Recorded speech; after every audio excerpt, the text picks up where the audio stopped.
사랑하는 여러분, 우리가 계속 이 5장을 통하여서 예수 그리스도에 대한 그런 우리의 믿음, 그리고 그 믿음이 정말 명확한 증언을 따라서 증거 때문에 확실히 믿고 신뢰할 수 있는 것이다라는 사실들을 우리가 확인해 보고 있습니다. 여러분들은 과연 이 예수님의 말씀을 믿습니까? 예수님이 자기 자신에 관하여 하신 그 말씀, 자신이 하나님의 아들 곧 성자 하나님이다 하신 그 말씀을 정말로 믿고 있습니까? 또 그분이 하나님의 뜻을 따라서 하나님과 함께 인류에게 참된 안식을 가져다 주시는 그런 일을 이루신 분이라는 것, 그리고 그 안식을 누리도록 영원한 생명을 주시는 분이심을 믿습니까? 또 그분이 이 세상 마지막 날에 온 인류를 심판하실 그런 심판주라는 사실도 믿고 있습니까? 좀 자신을 잘 생각해 보십시오. 우리가 그냥 어영부영 아무 생각 없이 신앙생활을 하고 있는 건 아닌지, 정말 이 사실을 믿고 그분을 바라보고 그분을 아는 자로서 내 현실을 살고 있는지를 보십시오. 예수님께서는 이러한 자신에 관한 선언이 자신 혼자만의 증언이 아니라고 하셨습니다. 자신을 위하여서 증언한 자가 있다라고 이미 32절부터 얘기하시면서 누구를 제시하고 계십니까? 바로 성부 하나님이십니다. 법정에 가장 유력한 그런 증인을 세우듯이 예수님께서는 이 성부 하나님을 자신을 증언하는 그런 증언자로, 증인으로 세우셔서 자신이 하신 그 모든 말이 다 진리고 사실이고 실제라는 것을 확신시켜주고 있는 것입니다. 이 성부의 증언을 예수님께서는 3가지로 말씀하셨는데, 오늘 우리가 살피는 예수님의 이 성부 하나님의 증언이 바로 성부의 가장 결정적인 증언입니다. 그 3가지 증언 중에 가장 결정적인 증언이에요. 첫 번째 여러분들 증언은 무엇이었습니까? 첫 번째 성부 하나님의 증언은 세례 요한의 증언이었습니다. 하나님께서 세례 요한의 삶과 세례 요한의 입을 통해서 예수 그리스도를 증언하게 하셨죠. 그러나 말씀드렸다시피 요한의 증언은 사람의 증언에 불과했습니다.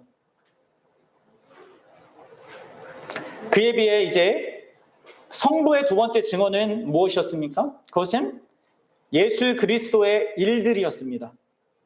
그것은 사람의 증언보다는 더 비중 있는 하나님의 증언이었습니다.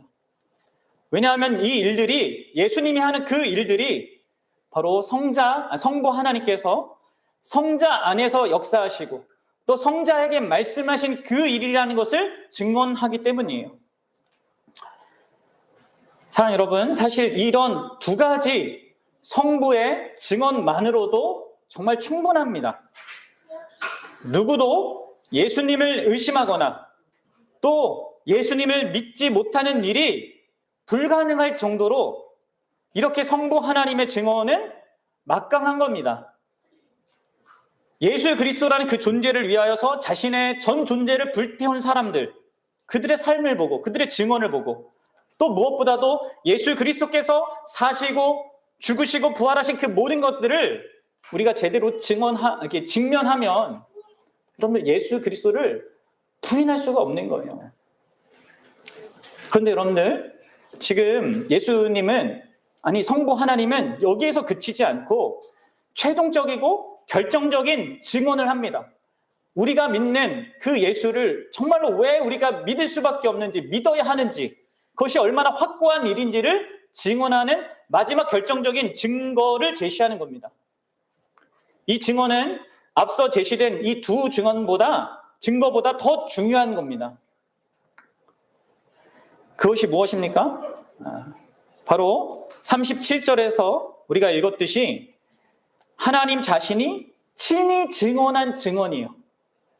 하나님이 친히 증언했다. 이거는 직접적인 증언이라는 거죠. 어떤 의미에서 요한의 증언과 예수님이 하는 일에 대한 그 증언은 간접적인 증언이라면 바로 이것이야말로 이 세 번째 증언이야말로 하나님의 직접적인 증언이라는 것입니다. 그 증언이 38절에서는 뭐라고 되어 있습니까? 그 말씀이라고 되어 있죠. 그 말씀이라고 하고요. 39절에는 또 뭐라고 하고 있습니까?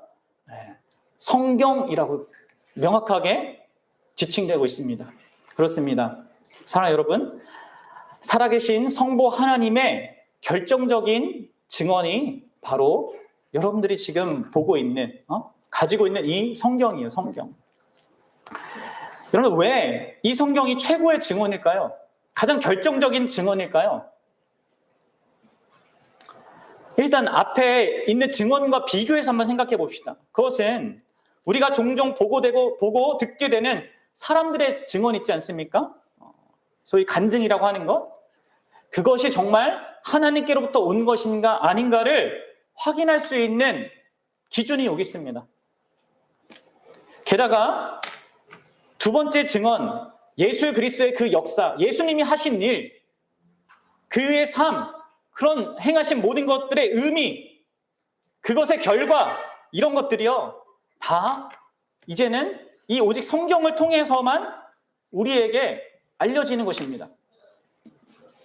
물론 여러분들, 예수님께서 이 본문에서 지금 이 당시 언급하신 성경은 구약 성경을 말합니다. 그때는 신약 성경이 아직 기록되지 않았기 때문에 예수님은 지금 구약 성경을 말하고 있는 거예요. 그럼 뭡니까? 구약 성경도 예수 그리스도를 증언하고 있는 그런 책이라는 것을 말해주는 것이죠. 구약이 예수님이 어떤 분이신지, 무엇을 하실 것인지를 우리에게 보여주는 책이라는 것을 설명해 주는 겁니다. 그래서 여러분들이 구약을 읽을 때에도 예수님을 보기 위해서 읽어야 돼요. 이 부분을 우리가 다음 주에 더 다루겠지만, 여러분들, 어쨌든 중요한 것은 이 성경이 하나님의 직접적인 증언이라는 거예요. 그래서 기독교 신앙은 이 성경이 중심이 되는 겁니다. 우리 교회가 지향하는 그런 참된 신앙, 참된 교회, 참된 삶이 다 이 성경으로부터 흘러나와야 하고요. 또 이 성경 위에 세워져야 하는 것입니다. 그리고 여러분들의 신앙생활이 성경을 중심으로 되어져야 하는 거예요. 사랑하는 여러분, 저는 여러분들에게 좀 물어보고 싶어요. 그 여러분 스스로도 확인했으면 좋겠습니다. 여러분들은 성부 하나님께서 가장 결정적으로 자신이 친히 증언한다고 하신 그 증언으로서의 이 성경을 여러분 그렇게 그토록 여러분들에게 중요한 것으로 여러분 여기고 있냐는 겁니다. 가장 강력한 예수 그리스도에 대한 증언으로 성부 하나님께서 주신 이 세상에게, 이 인류에게, 특별히 하나님 백성에게 주신 이것을 하나님이 그렇게 가장 귀한 것으로 여길 정도로 여러분들도 그렇게 그것을 귀하게 여기고 그런 가치와 의미와 중요성을 부여하고 있냐는 것입니다. 그럼 이것을 잘 생각해 보셔야 합니다. 여러분들이 기독교인이라고 하면서, 스스로 기독교인이라고 하면서 성경에 대해서 여러분들이 전혀 관심을 보이지 않고 다만 일요일에 예배당에 나와서 한번 설교하기 위해서 성경 읽고 설교 듣는 것으로 여러분들이 끝난다면, 그것이 여러분들이 성경에 대한 여러분들의 관심의 전부라면 정말 의심해 봐야 돼요. 그게 진짜인가? 그 신앙이, 그 믿음이 진짜인가? 의문스러운 겁니다. 만약에 진짜라 해도 정상이 아닙니다, 여러분들. 성경에 대한 관심과 사랑이 여러분 우리를 구원하는 것은 아닙니다. 하지만 구원받은 자는 반드시 성경에 대한 특별한 관심과 사랑을 보이게 됩니다. 여러분들은 그러하고 있습니까? 예수님께서는 특별히 이 본문에서 성경이 왜 그토록 우리 모든 믿는 자들에게 중대한 가치를 갖는지 두 가지 측면에서 설명하는데요. 하나는 성경의 기원이고요. 다른 하나는 성경의 목적입니다. 우리가 이 내용이 좀 많아서 오늘은 성경의 기원, 성경의 신적 기원에 대해서 좀 생각해보고 다음 주에 성경의 신적 목적에 대해서 생각해 보려고 합니다. 이 두 가지 이유 때문에 성경은요, 신자의 삶에요. 정말 불가분의 그런 관계를 갖는 거예요. 성경과 신자가. 어떤 의미에서 가장 귀한 보물이라고 할 수 있습니다. 성경이.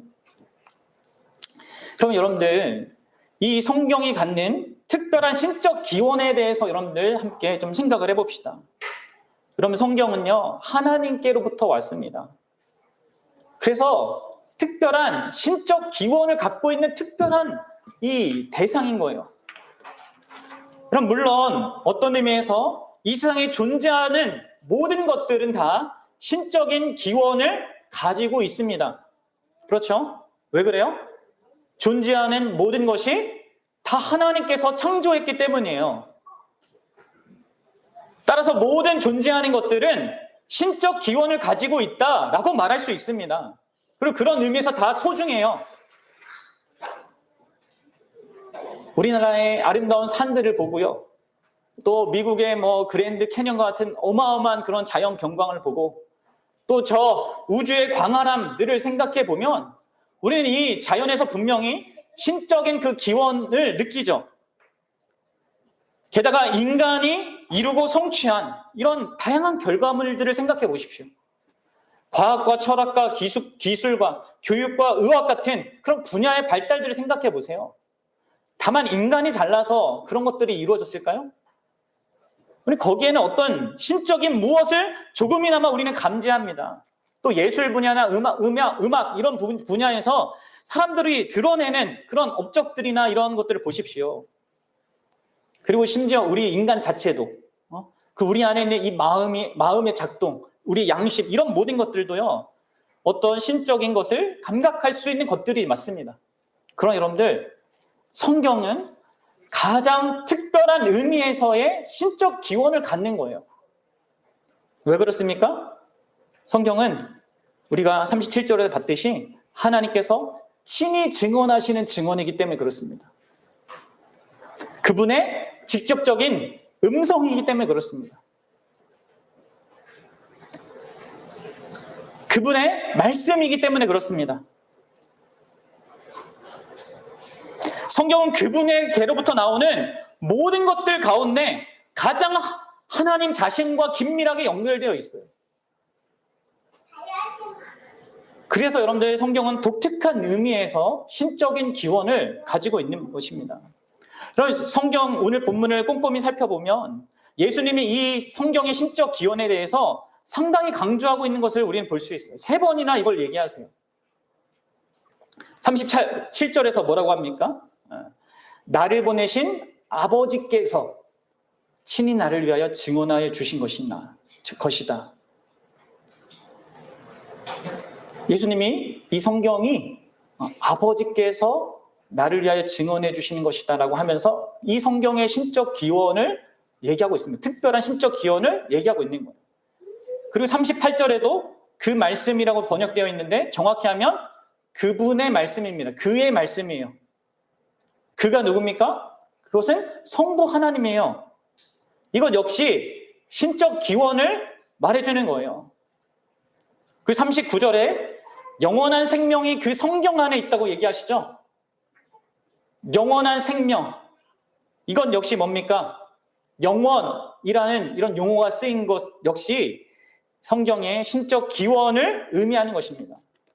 예수님이 이렇게 짧은 본문 안에서 3번이나 이게 특별한 의미로 이 성경이 신적 기원을 갖고 있는 책이다 이렇게 강조하고 있는 것이죠. 사랑하는 여러분, 여러분들은 이 성경이 이런 특별한 신적 기원을 가진 그런 정말 존귀하게 여겨야 될 책이라는 것을 알고 있습니까? 자, 우리가 성경에 대해서 가질 수 있는 관점은 딱 2가지예요. 그럼 잘 들어보십시오. 아마 여러분들의 생각 속에 성경에 대한 이 관점이 이렇게 2가지로밖에 나눠질 수 없어요. 그리고 나머지 무슨 성경에 대한 다양한 견해들이 있는데 이 다양한 견해들도 결국 모아보면 이 2가지입니다. 한 가지는요, 이 성경이 하나님을 추구하는 인간이 하나님에 관해서 쓴 책이라고 보는 겁니다. 그러니까 결국 인간이 쓴 책인 거죠. 하나님을 열렬히 추구하는 종교심이 있는 자가 쓴 인간의 책이다. 라고 본 관점과 다른 한 가지 관점은 예수님의 관점으로 인류에게 자기 자신을 계시하기 위해서 하나님에 의하여서 쓰여진 책이다 라고 보는 관점입니다. 자, 전자의 관점은 사람에 의해서 쓰여진 하나님에 관한 책이에요. 후자의 관점은 하나님에 의해서 쓰여진 하나님께로부터 온 책입니다. 여러분들은 어떤 관점을 가지고 있습니까?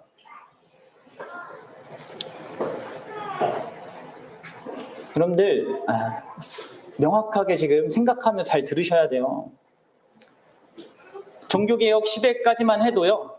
그러니까 거의 1600년까지 구약 성경과 신약 성경이 하나님의 말씀이다. 신적인 특별한 권위를 갖는 그런 책이다라고 하는 그 사실에 아무도 의문을 제기한 사람이 없었습니다. 심지어 이단들도 이 원리는 받아들였어요. 그래서 모든 사람이 성경에 대한 신적 권위가 있고 성경이 인간의 이해를 초월하는 객관적인 진리를 내포한다는 것을 인정했습니다. 그런데 여러분들, 종교개혁 이후에 성경에 대한 이런 전통적인 관점이 기독교 안에서부터 흐릿해지기 시작했습니다.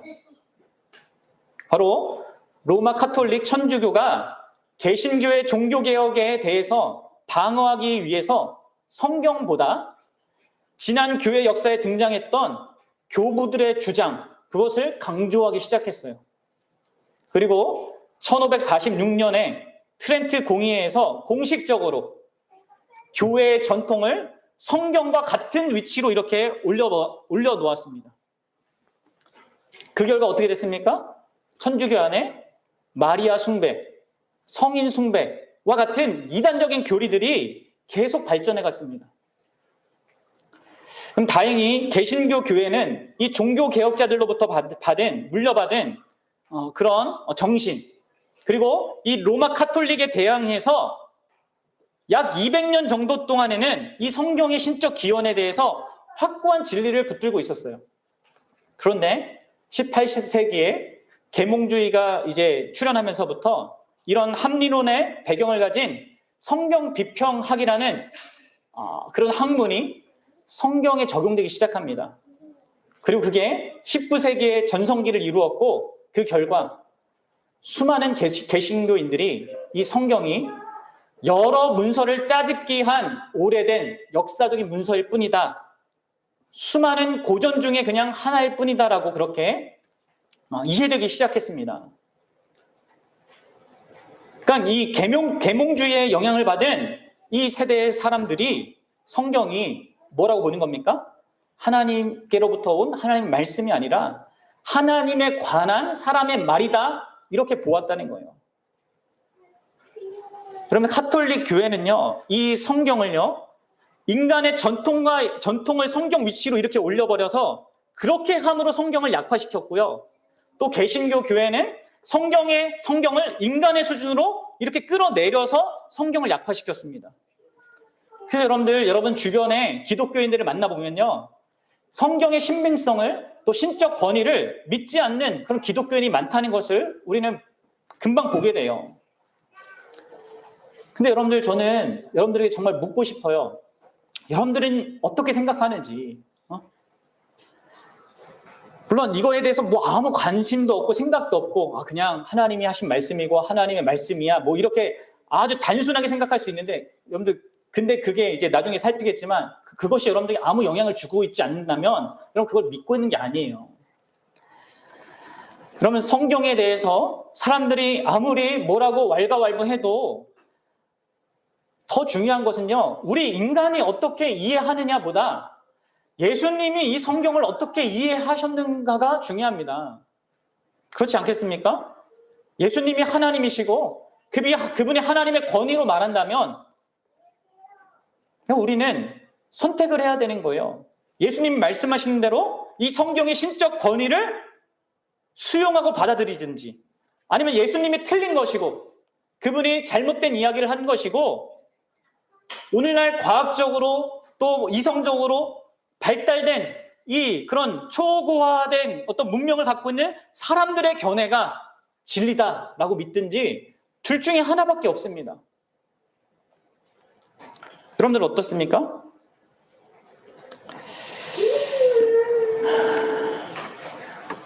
물론 여러분들 이 성경의 신적 권위가 의미하는 바가 사람에 의해서 성경이 쓰여졌다는 것을 부정하는 게 아닙니다.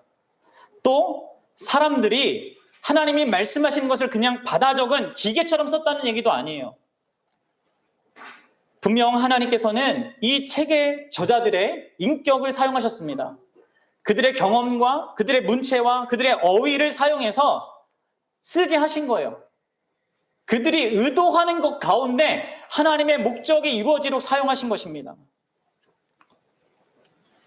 성령 하나님께서 그들을 인도하셔서 하나님께서 쓰시고자 하는 그 글을 완벽하게 쓰게 했다라는 것이 성경의 영감인 거예요. 그것이 신학적 용어로 축자 영감설이라고 하는 겁니다. 이런 하나님의 간섭에 대해서 사도 베드로는 이렇게 얘기합니다. 잘 들어보세요. 예언은 언제든지 사람의 뜻으로 낸 것이 아니요 오직 성령의 감동하심을 받은 사람들이 하나님께 받아 말한 것입니다. 보십시오. 분명히 베드로도 이렇게 이해하고 있죠. 성경이 성령의 영향을 받아서 하나님께로부터 받아서 쓴 것이다. 그래서 그 결과 하나님의 계시를 나타내는 특별한 신적 그런 기원을 가진 책이 되었다는 거예요. 그래서 여러분들 예수님께서도 오늘 본문에서 우리가 읽지 않았지만 47절에 가면 이 성경을 모세의 글이라고도 얘기하고 있어요. 구약 성경을 모세의 글이라고 하거든요. 그러니까 모세의 글이 곧 하나님의 증언이고 하나님의 증언이 곧 모세의 증언이라는 것입니다. 그러니까 예수님도 지금 베드로처럼 이 성경이 성령의 감동하심을 따라서 인간 저자가 쓴 것으로 보고 있는 겁니다. 이것이 여러분들 예수님의 입장이고요. 베드로와 같은 성경 저자들의 입장입니다. 그리고 기독교 역사 내내 기독교인들이 가졌던 입장이에요. 여러분들도 같은 입장입니까? 어떻습니까? 여러분들 우리가 마지막으로 생각해 볼 것은 이 성경의 이 신적 기원을 믿는다는 것이 과연 어떤 의미인지 그게 왜 중요한지 이 부분입니다. 그래 나는 성경이 하나님의 말씀이란 걸 믿어. 신적 기원을 갖고 있다는 걸 믿어. 아무리 여러분들이 이론적으로 그냥 이해하고 그럼 믿는다고 스스로 착각을 해도 이것이 여러분들에게 그런 의미가 진짜 되지 않는다면 그건 문제죠. 그렇지 않겠습니까? 성경은 신적 기원을 갖고 있는 그것도 특별한 하나님의 직접적인 증언이라고 저렇게 얘기하고 있습니다. 예수님이 말씀하시듯 그분의 말씀이고 그분의 음성이에요. 하나님의 음성을 우리가 어디에서 듣습니까, 여러분들? 우리 안에서 일어나는 어떤 신비한 음성입니까? 그냥 우리 외부에서 들리는 어떤 특별한 음성입니까? 개 중에 간증하는 사람 중에 그런 사람들이 있지만 아닙니다, 여러분들. 이 세상에 존재하는 모든 소리는 내가 만들어내거나 내 상상 속에 있거나 누군가가 만들어낸 소리일 뿐이에요. 하나님의 음성은 유일하게 이 성경 자체인 거예요. 그리고 여러분들 이것이 하나님의 말씀이라면 그런 하나님의 음성이라면 우리는 이 성경을 일반 책을 대하듯이 대할 수 없습니다. 단순히 이 성경이 중요하다고 보물처럼 어디다가 모셔두거나 혹은 일반 책을 읽듯이 읽을 수 없다는 것이죠. 그럼 여러분들 하나님의 직접적인 증언이다, 하나님의 말씀이다 라는 것이 과연 어떤 의미입니까? 그럼 이거 잘 생각해 보셔야 해요.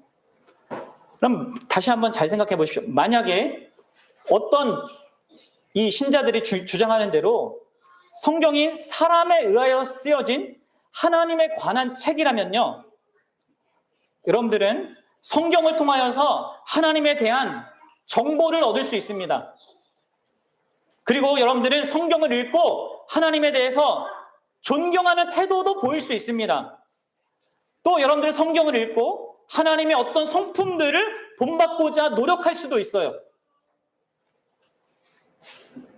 그런데 여러분들 성경이 진실로 인간에 의하여서 쓰여진 하나님에 관한 책이라면요, 가장 결정적인 문제가 있습니다. 이게 사람이 쓴 하나님에 관한 그런 책이라면 가장 결정적인 문제가 있는데, 그것은 우리가 하나님과 인격적인 관계를 맺을 수 없습니다. 여러분 아십니까? 이것은 마치 여러분들이 제가 나중에 그렇게 될지 모르겠지만 제 자서전을 읽고 혹은 다른 사람이 저에 관한 어떤 말한 것을 듣고 정보를 듣고 강사명 목사라는 사람에 대해서 아는 것과 별반 다르지 않는 거예요. 어쩌면 저를 통해 저에 관한 그 정보를 통해서 저를 존경할 수도 있고, 또 어떤 저의 훌륭한 모습을 여러분들이 본받고자 하는 그런 모습을 보일 수도 있습니다. 하지만 아무리 그래도 여러분들은 저와 인격적인 관계를 맺을 수가 없어요. 그 정보들이 저와 여러분들 사이에 친밀한 그 인격적인 관계를 제공해 주지 않는다는 거예요. 만약에 성경이 인간이 쓴 하나님에 관한 책이라면, 그래서 하나님께로부터 온 게 아니라면 우리는 절대로 하나님과 인격적인 관계를 맺을 수가 없습니다. 그런데 반대로 성경이 하나님에 의하여 쓰여진 하나님께로부터 온 하나님의 증언이고 하나님의 말씀이면 상황이 전혀 달라지는 거예요. 성경이 하나님의 마음과 그 생각과 뜻을 우리에게 계시해 주는, 마치 연인이 보내는 그런 편지와 같다면, 우리가 그것을 통해서 그 살아있는 존재와 인격적인 관계를 맺을 수 있다는 의미예요. 친밀하고 지속적인 그 인격적인 관계 속에서 살 수 있는 것입니다. 그리고 여러분, 이것이 기독교 신앙의 핵심이자 본질이에요. 기독교 신앙의 본질이자 기독교 신앙의 신앙생활의 본질, 삶의 본질은 하나님 자신과의 실제적인 인격적인 관계를 맺는 데 있습니다. 그분과 소통하는, 그분과 친밀한 관계를 누리는 데 있단 말이에요. 많은 사람들이 기독교가 어떤 도덕적이고 윤리적인 일을 하고 세상에 좋은 일을 하는 것으로 생각을 해요. 아니면 어떤 신과 신비한 어떤 경험을 하는 거라고 생각을 하거든요. 전혀 아니에요, 여러분들. 기독교와 기독교 신앙의 본질은요, 살아계신 하나님과 이 성경을 통해서 하나님과 인격적인 관계를 맺고 누리는 데 있는 겁니다. 그럼 어떻습니까? 여러분들이 만약 성경을 그냥 꽤 유익한 고전 정도로 생각하거나, 아니면 그냥 사람이 하나님에 관해서 쓰인 책이라고 생각하거나, 아니면 하나님을 잘 믿는 어떤 영웅들이 쓰여져 있는 그 영웅전 정도로 생각하거나 한다면요, 여러분들은 기독교의 본질과 핵심을 완전히 왜곡시키고 있는 거예요. 그리고 이 성경에 대해서 여러분들 관심을 안 두면요, 여러분들은 기독교 신앙의 그 핵심을 스스로 파괴시키고 있는 겁니다. 자기가 자신이 기독교인이라고 하면서 이 성경과 전혀 가까워지지 않는다면 여러분들은 스스로를 속이는 거고요, 기독교를 스스로 망가뜨리고 있는 겁니다. 결국 성경에 대한 여러분들의 관점이 지금 여러분들이 하나님과 실제적인 관계를 어떻게 맺고 있는지, 또 그 깊이가 어떠한지를 결정하는 겁니다. 성경은 예수님께서 말씀하신 대로 성부 하나님께서 친히 증언한 증언이에요. 그분의 말씀이에요. 그분의 생각과 감정과 의도가 드러난 그분의 음성입니다. 무엇보다도 성경은 성부 하나님이 자기 아들에 관하여서 증언하는 증언이에요. 우리가 그 아들 예수 그리스도와 인격적인 관계를 맺게 하기 위한 그 목적으로 쓰여진, 그래서 예수님이 40절에서 이렇게 얘기하잖아요. 너희가 내게 오기를 원치 않는다. 이 성경을 통해서 나한테 와야 되는데 왜 나한테 안 오냐 하면서 안타까워하는 모습을 보이지 않습니까? 그래서 저는 여러분 묻고 싶은 거예요. 여러분들은 이 성경에 이 신적 기원, 특별한 신적 기원을 진정으로 알고, 또 그 의미가 갖는 바를 알고, 또 이 목적을 알고 정말로 그분에게 나아가고 있는가? 정말 살아계신 하나님과 인격적인 관계를 이 성경을 통해서 누리고 있는가? 자세히 다음 시간에 다루겠지만 여러분들 이 성경의 목적은 우리가 하나님을 아는 데 있습니다. 그리고 그분과 풍성한 인격적인 관계를 맺으며 살아가고 있는 거고요. 그게 성경이 말하는 영생의 본질이고 구원의 본질이에요. 믿는 자에게 주는 그 영생을 우리는 이 땅에서 성경을 통해서 누립니다. 여러분들은 그 영생을 진실로 현재적으로 성경을 통해서 누리고 있습니까? 성경과 관계없이 사는데 성경을 한 번도 펴보지도 않는데 난 예수님 믿으니까 죽고 난 다음에 영생을 얻겠지. 여러분 그것은 스스로 속이는 거고요. 큰 착각하는 겁니다. 그것은 여러분들이 예수님도 모르는 거고 죽고 난 다음에 있는 영생도 모르는 거예요. 성경을 통해서 현재적으로 예수님과 관계를 누리는 자가 죽어서도 그 관계와 조금 더 다를 바 없는 그러나 더 풍성한 의미에서의 그 관계 속에 그 영생에 들어가는 겁니다. 사랑하는 여러분, 진짜 여러분들 성경을 가까이 하십시오. 이것은 특별한 하나님의 선물이에요. 정말 하나님께서 왜 이 세상을, 이 아름답고 복된 이 세상을 만드셨고 왜 이 시대에, 이 시점에 이런 내가 살아가는 이런 관계 속에서 날 두셨고 내가 이 땅을 살아가는 동안에 무엇을 하며 어떻게 죽음을 대비해야 하고 무엇을 위하여서 살아야 되는지 그냥 무엇보다도 우리가 이 아름다운 자연 속에서 경험하는 그 기쁨과 또 우리가 일반적인 관계 속에서 누리는 이 모든 기쁨들을 제공하시는 그렇기 때문에 반드시 그분과 관계 속에서는 그것보다 더 풍성한 어떤 기쁨을 가지고 있고 또 그것을 약속하시는 그러한 그 복된 하나님의 관계를 여러분들 성경을 통하여서 누리셔야 합니다. 여러분 성경이 진짜 예수님이 말한 대로 이런 신적 기원을 가진 그분으로부터 온 책이라면 여러분들은 하나님과 초월적인 그 하나님과 보이지 않는 하나님과 놀랍게도 인격적인 관계를 맺을 수 있습니다. 그리고 그러한 인생을 여러분들이 하나님과 그렇게 맺고 살아간다면 여러분들의 인생은 정말 든든하게 기쁨과 감사 속에서 살아갈 수 있습니다. 저 여러분들이 그럴 수 있으면 좋겠어요. 사랑하는 여러분, 오늘 우리가 참여하는 이 성찬은 바로 예수 그리스도께서 우리에게 이 성경을 통해 성부 하나님과 자기 자신과 풍성한 생명의 관계를 누리게 하도록 자기 몸을 찢고 자기 온피를 흘리신 그 사건을 기념하는 감사하는 그 자리입니다. 그래서 그 더 풍성하게 내가 만들겠다 약속하시는 그 자리입니다. 사랑하는 여러분, 여러분들이 성경에 전혀 관심을 갖지 않고 성경을 전혀 펼쳐보지도 않고 그냥 책상에 꽂아두고 살면서 여러분들은 성찬에 참여하면 안 됩니다. 그러면 여러분들은 여러분들의 죄를 먹고 마시는 게 되는 거예요.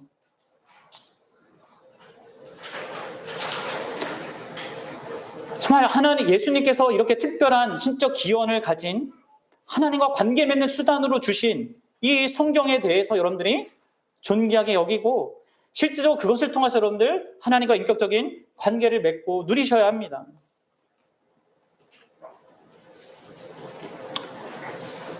모르겠습니다. 어쩌면 오늘 성찬에 참여할 사람이 있을지 모르겠는데요. 그렇다고 여러분들 우리가 죄가 있기 때문에 성찬에 참여 못하는 것은 아니에요. 이게 모순되어 볼 수 있지만 여러분들 잘 생각하셔야 합니다. 오히려 죄를 깨닫고 자신에게 용서가 필요하다는 것을 알고 하나님의 도움이 필요하다는 것을 아는 사람이라면 비록 여러분들이 성경에 대해서 무관심하고 가까이 하지 않고 소홀히 했다 하더라도 그것들을 죄로 알고 잘못으로 알고 하나님의 용서가 필요하며 하나님의 도움이 필요하다는 것을 안다면 여러분들 회개하고 참여하실 수 있습니다.